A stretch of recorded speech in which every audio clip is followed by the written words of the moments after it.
Rebuilding a rust-proof Land Rover. This one is part 20. Finishing repainting the side window frames, and now the Land Rover is looking much better. Then it's into Rossmore Garage for some attention to the cylinder head. I think that the main problem with the blue smoke when it first starts is the valve stem oil seals. Not forgetting a new gasket on the CAV diesel distribution pump.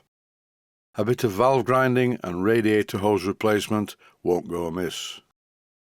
You've been watching a still image of the side windows. These are military side windows, and unlike the cheaper steel ones, these are made from aluminium and therefore do not rust. After applying primer to the side windows, the top coat is this stuff. HMG Paints C71 Black Satin.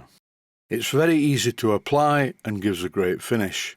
In this clip, after removing the masking tape, I'm using cellulose thinners to remove any paint that got under the glass. A very simple job.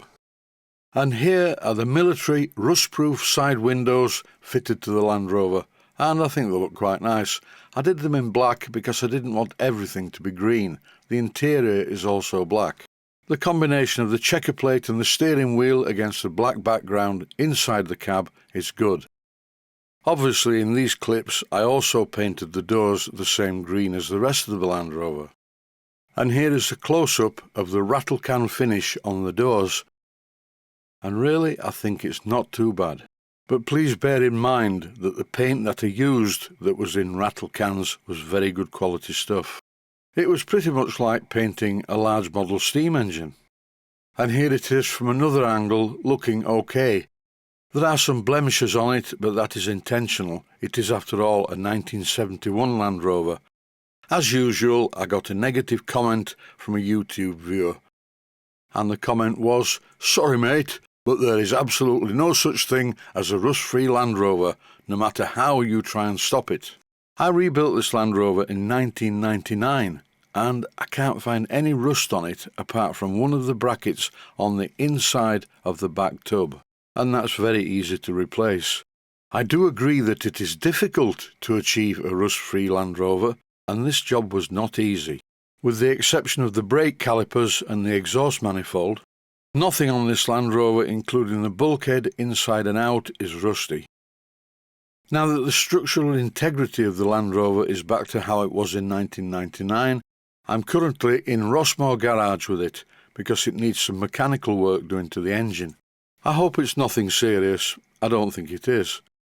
The mechanic, whose name is Tom, and myself removed the bonnet and put it against the wall. This actually does need more rubbing down and more paint. For these engine jobs, it's not sat on a ramp. Instead, Tom was stood on a very strong plastic box. I removed the air filter, Tom removed the pipe, and so on and so forth. I'd just like to mention this part. This is not a Land Rover item. It is actually a Peugeot vacuum pump. Originally, the vacuum for the small brake servo in this what was a Series 2A was created by the inlet manifold with a reservoir tank. And this was a terrible idea because you never really knew when you'd got brakes or not. With this Peugeot vacuum pump, in conjunction with the Land Rover 90 brake servo that I fitted, this thing stops on a sixpence. Even though this Land Rover doesn't need an MOT, I put it through an MOT test and it sailed through, particularly in the area of the brakes, which are very good indeed. That's probably due to it having disc brakes all round. It works for me. Here are some random shots of parts of the engine as Tom was taking it apart, starting with the rocker cover. Tom always wears these nitrile gloves, which is a good idea. It keeps your hands clean.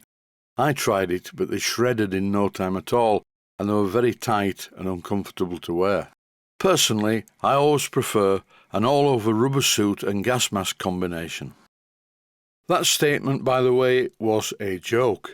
After removing the inlet manifold, Tom also removed the exhaust manifold, and yes, I am aware that this is rusty, for obvious reasons.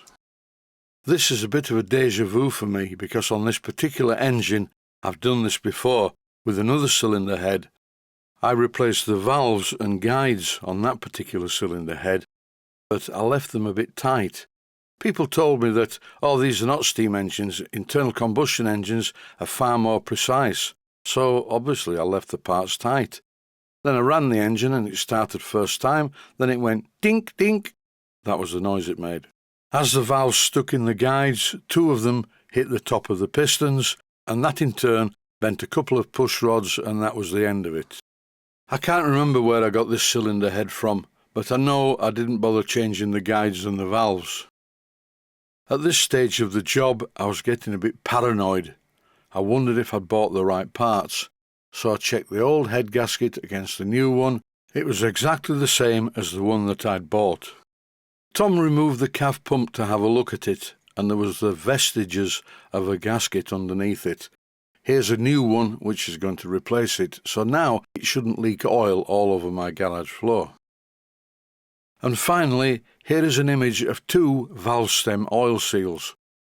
The one on the left is the new one, and the one on the right is the one that was fitted to the engine, and as you can see, it's slightly worn, to say the least. In fact, with this much wear, there's just no point in having it in there. Once all the new valve stem oil seals are fitted, things should be a bit better. And I have a sneaking feeling that the engine should run much better than it did. That's it for this one. Stay safe, stay healthy. Thanks for watching, and I hope you found it useful. Please take the time to visit my Mainsteam Models website and click on the section of the website that says Video Playlists. And by doing that, you can find other videos that you may like to watch. And by using the playlists, you can actually watch the videos back to back.